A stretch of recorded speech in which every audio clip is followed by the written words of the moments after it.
Okay, here we are. We're live. Hi, everybody. Welcome. And I have the amazing pleasure to be with Debby Montgomery Johnson today. And Debby was one of our starring giants in the pilot season San Diego location. And what's exciting about our conversation today is that we all know her pretty much in one way, which is a big way. And that is as the author and creator of The Woman Behind the Smile and the intense scam that she had to go through and how she got out of it, and now how she has been helping thousands and thousands of people literally around the world through her experience of being scammed online. However, what we don't know about, and we're going to learn more about today, is the company that she and her husband had, I believe, or you'll tell me more about that, that really is also part of the story and the amazing work that this company is doing for people around the planet. And so I'm really excited to have you here and to learn more. Debby, thanks for coming. I'm so excited to be here. Thank you. So why don't you start, Debby, by sharing with us, and for those of you that don't know your story about The Woman Behind the Smile, share with us about, what that is and how it happened. And start there. And it's really interesting because our discussion today, I was just telling you, it was the kickoff to The Woman Behind the Smile. And that is because on April 8th, 2010, I got a phone call from my son. I was working for the school district. I was a treasurer in the school district in Palm Beach County, and I was at a annual meeting, and I turned my phone off. I come out of the meeting into a break, and I see my phone is blown up. I have about 12 messages, and the very first one I listened to was my oldest son, who said, "Mom, Dad just died. I'm coming home to take care of everything." Well, my husband had left the day before to go on a business trip and was supposed to be home the next day. When he left, I gave him a hug, gave him a kick in the pants, said, "See you later." And I never saw him again. And what had happened is he had a massive heart attack. He was on the other side of Florida, the west coast of Florida, and he died within a half an hour of having this heart attack. Well, he hadn't been sick. He had diabetes, but it was under control. And he owned a company, and it was called benfotimine.net. Well, nobody could say benfotimine.net, but it is a vitamin supplement. It's a vitamin B supplement that is good for diabetics or anybody with neuropathy. And Lou had terrible neuropathy. He had sciatica. He had all sorts of things. And so he started this company. It was his company. I was working at the school district. And what was interesting is one day, I was sitting in the office with him, and I overheard a client, his biggest customer, say, "Lou, what happens if you die? Who's running the company?" And I'm sitting at him going, "Good question." And so he looks over at me, and he's on this phone with Bob, and he said, "Well, Deb will run it." And I'm going, "No, I don't know anything about it. I had packed some packages. It was all him." He had done extensive research and sent things to the FDA to try to get it approved as all sorts of things for years. And so he was the brains. He knew the business, but he lived it. He lived diabetes. I did not. Mm-hmm. So when I got that phone call that, Mom, Dad died, I'm thinking, oh my gosh, how am I going to run the company? I don't know anything about it. And the kids, I didn't want my son coming home. He was a military pilot. I said, I need to figure this out. But I was alone. And The Woman Behind the Smile came after that because I was alone and trying to, 6 months later, my friends wanted me to do something other than work. And they said, get a life, which led to online dating and the 2-year relationship online, which turned into $1 million scam. It was horrible. But leading into that experience, I was running on empty because I was also working a full-time job. Mm-hmm. In the morning. I would go to school in the morning at 6, get out at 1, go swim, because that was the only control I had mentally and physically, was to swim. And I could cry in the pool and no one would know I was crying. But I was talking to Lou because he didn't leave any password lists. He didn't leave any instructions. And I was just hoping that, you know, my spirit could touch his spirit and say, just instruct me enough to keep it going. Because it was paying the bills. My work at the school district was really just for benefits. And the company was paying all the bills. So I was thrown into being the CEO of a business I knew nothing about, and no partners, nobody around. It was me. And it was frightening, but I didn't have time to be scared. I didn't have time to grieve. I didn't have time to do anything. I was living in a world of busyness, which we do. Yeah. And emotionally, it probably wasn't the best thing for me because I wasn't really able to grasp that, you know, when he left, I never saw him again. And we were military for a long time. So it was almost like he'd gone on a deployment or something and just forgot to call me. That's how my brain was trying to process it. And we had a fabulous funeral, and everybody, you know, had come. We had 500 people at his memorial service. It was amazing. But again, it was prepare to get it self-sufficient, get things done, do everything for everybody else. And then the only time I really had to fall apart, is the way I put it, or to get a hold of my emotions, was between like midnight and 4 a.m. And I'd get into a big king size bed by myself, and the sheets and pillows on the other side didn't ever move. And I cried, and I actually got mad at Lou for dying, which is an odd thing for me, but I was mad because he hadn't planned on it. Obviously, it was sudden. Yeah, exactly. Yeah. And our plans were just blown out of the air. Right. You know? Yeah. He was 56, I was 51.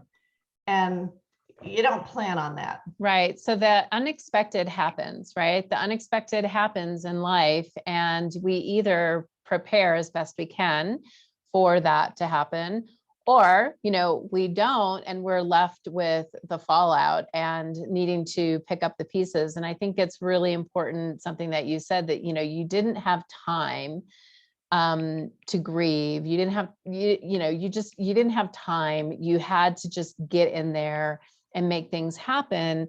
And what I know about women, especially, who are in a situation like that, I know my mom was in a situation like that with 6 kids when her, you know, my dad walked out on her, and she didn't have time. You know, she had a house to run, she had money to bring in, and all of that. And it was kind of the same thing. But women get into a vulnerable position, and through whatever life circumstances sometimes, and through that vulnerable position, they then are reaching outside of themselves. And I know I have done that as well, and it's caused me a lot of heartache. I don't know as much as you, not 1 point something million of heartache financially, but certainly emotionally and spiritually, I've done the same thing. So, so share with everyone a little bit first about your journey in waking up, you know, through that scam that you went through, and being able to navigate helping other women recognize how to secure and safeguard themselves, while you're also figuring out how to run this business. How do you do that? You really have to juggle. And I was very fortunate to have had some really good training as a young woman. I, you know, was an Air Force officer for many years. When I got out of college, I'd been a paralegal, so I had some legal training. I'd worked in a bank for 8 years as a bank manager. I had all the right pieces and I knew that I had resources, and I knew who to call. The one thing I need to put out here is that Lou, when he passed, my father's like, we'll call the insurance company. And I was like, Dad, Lou canceled his life insurance last month. Oh. He didn't do it knowing he was going to die. He did it because the premium went from $100 a month to $500 a month, and he refused to pay it. And I didn't want to push it because he had the company and everything was fine. And he goes, we'll be fine, we'll be fine. Not thinking I have 4 children. If something happens, oh my gosh. Well, he pitched such a fit because I actually had it on auto pay and I let it go a couple of months. And then he saw my bank account and he's like, what are you doing paying this insurance company? And he called them and I bet our file had a big red X over it. And I told my dad, I said, there's no way I'm calling that insurance company. So thing I learned is listen to your gut, prepare, don't ever drop the insurance. I should have had a relationship with an insurance agent. I didn't. I could have, taken it from 500,000 down to 100,000 or something just to have a little bit of money coming in. So that was the key there, always have insurance. Number 2, I was by myself. So I needed to reach out to somebody. What I did is I ended up reaching out to Eric, the fellow that I met online. He was an international businessman, thinking he was going to be my confidant and my business, partner and things like that, because we talked a lot about business. And I thought I'd done my research, but at that point, I always say my heart ruled my head. Mm-hmm. And when my brother said, do a background check, I'm like, no, we're just dating. And when I started sending him the money, instead of my accountant helping me look ahead, thinking we're going to get all this money back, I should have had someone a little more adept to say, okay, we need to check into this guy before any money goes out, or you haven't met him yet. So would you give a stranger on the road or on the street, even $100, nonetheless, $100,000. Right. But like you said, your heart was ruling you at that point, not your head. And I think any woman who has ever been in an abusive relationship can relate to that, because you get signs and you get clues, you get red flags, but we don't listen to those because we don't want to. It's like, right? Well, it's called the amygdala hijack. So it really is a brain function that your brain, it wasn't listening. It wasn't listening to my gut. And what the scammers want you to do, and this could be in business too, when you're going after that shiny object, or there's somebody that you think that you know and trust, you don't listen to yourself. You don't see the red flags. I call them pink. There could be pink flags, it could be yellow flags, but you're looking back on it, they were hard red signs. So there's things that you just need to pause about before you jump in, but do ask for help. And that's the thing that I learned is I couldn't do this. I couldn't be that solopreneur running a company I knew nothing about. And for so many years, I called it Lou's company. Well, Lou's been gone since 2010. It's 2022 now. We started the company in 2003. I've had the company longer than he ever did. And at some point I needed to own it for me. Mm-hmm. So I actually changed the name because I'd been to a dedicated entrepreneur out with Sharon Lecter in Arizona. And because nobody could say it, I wouldn't change it because it was Lou's. I got to the point where I was thinking, okay, let's call it something else. So we called it Benfo Complete. Oh, that's so much better. I said, well, I'm going to have other products later on that will complete the process. So it made sense, Benfo Complete. And when I did that, I was like, okay, that could be my company. I love it. So tell me more now about Benfo Complete, and what is it, and how is it helping people? Well, Benfo, obviously been around a really long time. Well, Benfo TM in itself is a vitamin supplement. It's a fat soluble form of vitamin B1. It's a synthetic form of B1. The Germans have used it for 40 years to treat alcoholic neuritis, nerve damage, okay, inflammation of the nerves. The Japanese had it on patent. It went off patent. It's made primarily in China. There's China and Japan. The United States doesn't make any of the raw materials, but we have very, very good quality sources that we've had since 2003. So we have the materials, the raw materials brought here. I have FDA approved labs here in the United States. We encapsulate it, the benfotiamine by itself. We have it with a multi-B formula, and I have it in a cream for people that can't ingest the capsules, or they want a little bit of something extra. And benfotiamine actually, if you think of your nerves as an electrical wire, and the sheathing has come off, so you've got all these exposed, wires. Well, that's what your nerves are like. And alcoholics primarily, or people with diabetes, have had so much damage done to the nerve endings. Peripheral neuropathy is where the nerve endings in your hands and feet. Those either get numb or they start to burn or tingle, and they're very annoying. And so what the benfotiamine essentially does, and this is very basic, because again, I'm not a doctor, but I've talked to a bunch. It kind of coats the outside of those damaged nerves. And it does regenerate. So some people are like, well, I didn't have any feeling before, now it hurts. I'm like, well, that's a good thing, because your nerves have regenerated somewhat. Or if they've got the burning and the tingling, it coats it so it doesn't hurt them as much. And it's amazing. I mean, Lou took it for sciatica. He had that nerve in his back. I have people that have neuropathy in their stomach, in their hands, in their toes, and wherever you have it. You don't have to be diabetic. Many people that are chemotherapy survivors have developed neuropathy because of the chemotherapy. And the benefit of this, they can walk without their feet hurting, or they can use their hands. And it doesn't work for everybody, but no vitamin or supplement works for everybody. Right. But folks it works for, it's just unbelievable. That is amazing. Well, I do know I have a very good friend who has neuropathy. I told him to make sure he either gets on with us live or is watching the replay to find out about this, because it's a horrible thing to be in pain. And the thing is that I was just telling somebody yesterday about this, that that he was saying, he's like, oh, the pain's not that bad. And isn't that what we do, right? We learn to live with the pain instead of, and that's not always a person's fault. Sometimes somebody is trying to do different things, and they try this and they try that and they try this, and it doesn't work. So, and then they just get used to living with the pain. But I would say, if you haven't tried this and you know somebody dealing with the pain, don't just live with it. Keep at it. Well, exactly. And it takes time. It's not an instant cure.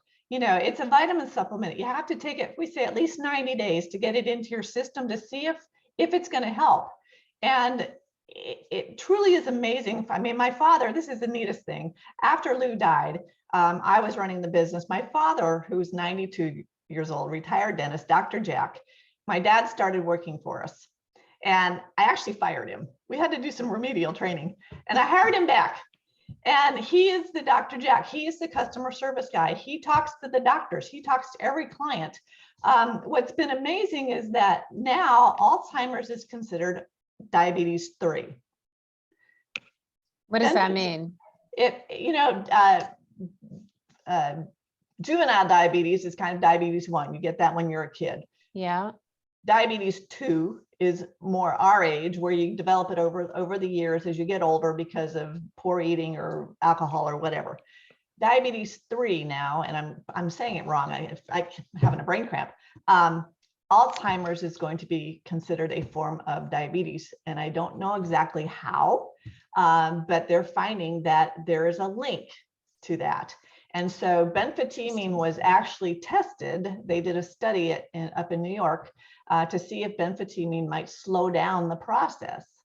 And so it hasn't been totally accepted yet, but I'm thinking, heck, if there's a chance that it can keep me from getting Alzheimer's in the future, then I'm going to take it, because it's a really good form of B. And my multi-B has a really good form of B6, B12, B5, in addition to the B1. So a lot of my friends call them Debbie's B's.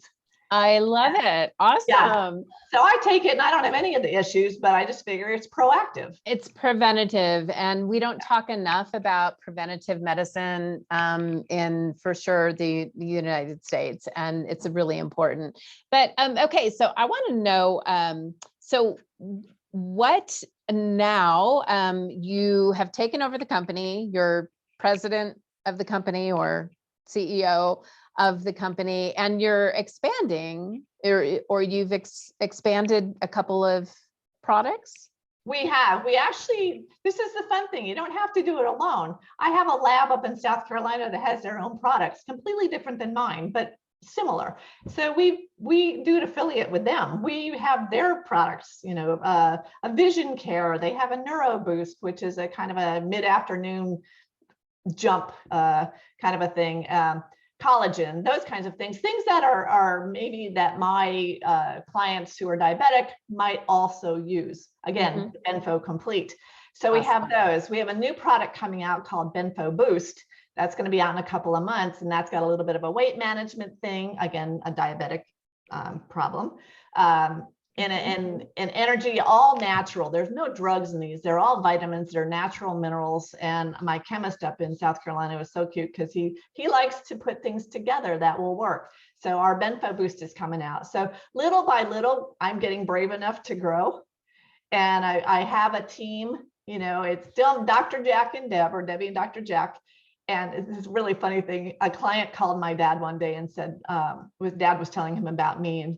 And so when I talked to them, they said, well, how long have you worked for Dr. Jack? And I started to laugh. They don't know that I own the company. I've worked for him my whole life. I love it. Well, having a family company, that has got to be very fulfilling for you. And now, you know, with your husband on the other side, I'm sure breathing a sigh of relief and being very proud of you for stepping into the role that you have. And you've also written and launched another book through this whole process. So, I mean, really, it's like, for those of you that don't know, I mean, Debbie literally has been on, you know, Dr. Oz and all of these different TV shows, helping women, millions of women around the world, around knowing how to be secure and safe with online scamming. And tell us about your next book. And then I also want everyone to understand how Awakening Giants supported you in the journey that you've had in all of this. Well, it's been amazing. And Awakening Giants, and when I went to San Diego, it was more of a, okay, so why not? Trish Carr was down here, and Trish is an integral part of being, you know, one of your leaders. She's Women's Prosperity Network. At that point, I said, okay, do it for you, invest in you, and try to figure out how you're going to get your message out there. Because I had spoken at that point before I got out there, but I hadn't done a lot. I had to get past the being vulnerable and past the being ashamed and past the, you know, your stupid stage. And when I decided to own the story, when I came out with the book, The Woman Behind the Smile, it was in response to the girls down here, when they heard the story, said, you have to tell it because I was in a scam, or my mother was scammed. Or when I realized it wasn't about me anymore, it was about how can I protect one person, prevent them from getting involved, give them the education, or, you know, because if you don't catch somebody at the very beginning of the scam, you wait till they're broken, and that's very difficult to kind of pull them back. But I wanted to be there and say, I get it. I've been there. I can hold your hand. If you listen to me, I can help you in your recovery and then going forward. So that's when I decided to make this a mission. And I, you know, The Woman Behind the Smile is a nonprofit, but I also became a board member of the Society of Citizens Against Relationship Scams, which is SCARS. It's an international nonprofit, government affiliated. We work with the Homeland Security. We work with the FTC. We are going out in a big way, educating folks on what to be careful about. And it's not just relationship scams are anything. It's not just romance. I mean, I have women married that started playing games on Words with Friends and got into a relationship there and then started sending money. I have a woman in Vietnam that got on a translation site, and a gentleman from England was coming to Vietnam to do some banking, and he wanted to learn some phrases. Well, that developed into a relationship. She sent him money, you know, over there. It was a cultural thing. Her husband kicked her out of the house, and all she was trying to do is be friendly. So then you have the business email compromise. I mean, I just did a show the other day. That was another thing I'm doing, my podcast, Stand Up and Speak Up. I did a show the other day. It was the 2021 recap of the top 10 scams. And romance scam was like number 5. You know, Oh, the COVID scam was the COVID medical thing was the top scam. So all of us have to be aware that we might be smart, but the scammers are very well trained and manipulative, and everybody's going to be taken at one point in their life. It could be by a family member. It could be by somebody you don't know. It could be, somebody you work with. And I have a guest tomorrow that got scammed by business friends of hers. And she's obviously not going to name them, but we tend to put our trust in people. And sometimes those are the people that hurt us the most. So my mission with the Woman Behind the Smile was just to make people beware and be aware of what's happening. And the books of the first book, the Woman Behind the Smile, the Ultimate Online Betrayal, that was basically get the story out so there's something there for people to read, because it's amazing that the victims aren't going to talk. Their family members are exasperated and blaming the victims, which you can't do. So I say, read the book, just understand the story, because your story is going to sound a lot like my story. The scammers don't change the characters much. They might change a few things, but the basic story's there. And that's why the Woman Behind the Smile, the first book, came out. The book that we just launched is called A Gift Called Fearless. And I worked with some guys on that because I'm like, you know what? And it takes me back to Awakening Giants up at the confidence course, where we just have to stand up and be fearless and jump. And when I got up on that pole and jumped and caught the trapeze, for me, that was the Tinkerbell moment of my life. I'm hanging on there thinking, oh my gosh, I just jumped, I'm 30 feet high or whatever. And I didn't know if I was going to catch it or not. But when I got it, I'm like, oh my gosh, if you can do that, you can do anything. And that allowed me to say yes to when we went to India and to talk to the women in India and the Women's Economic Forum. It has allowed me to get on webinars and broadcasts and just not be scared of what happened, because someone out there needs to hear the story.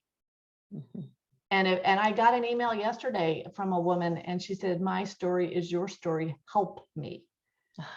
Because if we can't help, then it leads to severe depression, and that leads to suicide. And that's something we can't deal with, That's right. So we can't. And there's too much of that going on. And the truth is, there is help.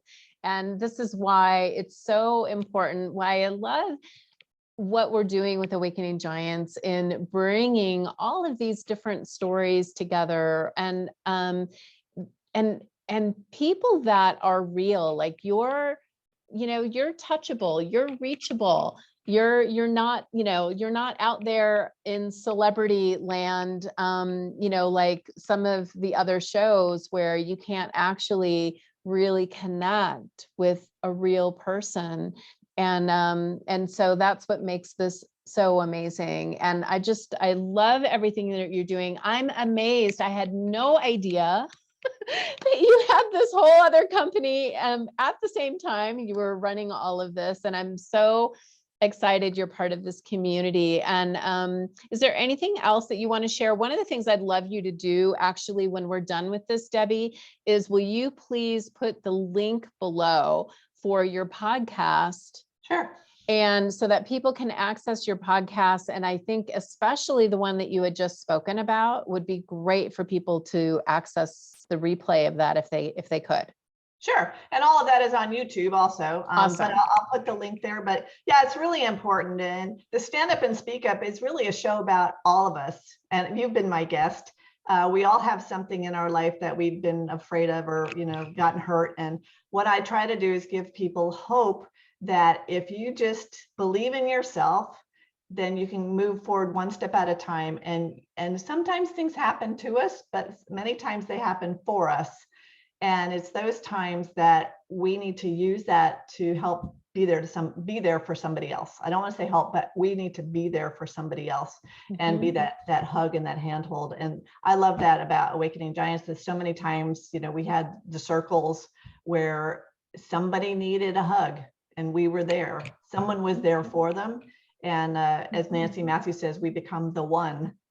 for that person. So that's what I'm doing with the company. If there's anybody out there that has neuropathy or sciatica and we need to be the one for them, check out benfocomplete.com. Talk to Dr. Jack. My dad loves to talk to people. We're there to help, and that's our mission there. The Woman Behind the Smile. Anybody can email me at debbie@thewomanbehindthesmile.com. I will answer. I do answer. I can't be there forever as your handholder, but I have great resources, and the Society of Citizens Against Relationship Scams, SCARS, it's Romance Scams Now. We'll put that out there. It is the place to go. It is the encyclopedia for anybody that is interested in online relationship scams, has been a victim, a family member. It is amazing the information that is out there. And so I wear a lot of hats right now. I know. Well, I want to have you come back, and I think we've got more to talk about in another. I mean, really, I'd love to talk about the medical scams that you're talking about, the COVID scams, and how people are being affected by that, and what the different ways they're being affected by that, and also this stand up and speak up. I know that especially for women in our community is men and women, but it's mostly women. And I know even for myself, one of the biggest things that I have still every day I get to deal with, I literally just yesterday, I had a little situation where I left my halter for my horses in a part of my property, and I forgot where I left it. And I went running for it to find it. And I heard myself say, "Oh, you're so stupid. You're so stupid. Why did you do this? You're so stupid." And I went, "Oh my God." And I was so grateful that I actually caught myself. But I think this is really important, to have a conversation. Sometimes, people will look at others and go, "Oh, she doesn't do that," or, and it's not true. Right. And it's like, it's more about, hey, let's be honest. Let's be vulnerable. Let's be authentic and real. And let's capture the things that we're doing to ourselves that are hurting us, and how can we shift those things. So for me, I'm grateful in that moment that I caught myself saying it. And I said, I forgive you, Sprite. I forgive you for saying that. And it's absolutely not true. You're not stupid. It's a mistake. You forgot. So what? Well, one thing that we do that Tim McGinnis, the founder of SCARS, came up with in one of our calls was to have everybody write an apology letter to themselves. Because if you can apologize, then now you recognize maybe you did something. But if you've done something, then you can forgive yourself. If you can't recognize you've done something, then you're like, well, why do I have to forgive myself? And we are so judgmental against ourselves. We are so unforgiving of ourselves. And that's the first thing I had to do, because my scammer, he confessed and asked for forgiveness. And I found it easier to forgive him than to forgive myself. It was a very internal fight. Amazing. But it's the first step. Absolutely. Yeah, that's a great topic. Awesome. Okay. Well, we're going to have you back, and thank you, Debbie. So everyone, please reach out to Debbie. And if you know anybody that is in a vulnerable situation, please share her book and her podcast with them, so that can hopefully be shifted. And yeah, awesome. Perfect. Okay. Have an awesome day, you guys. God bless you. Talk to you soon. Thanks, Sprite.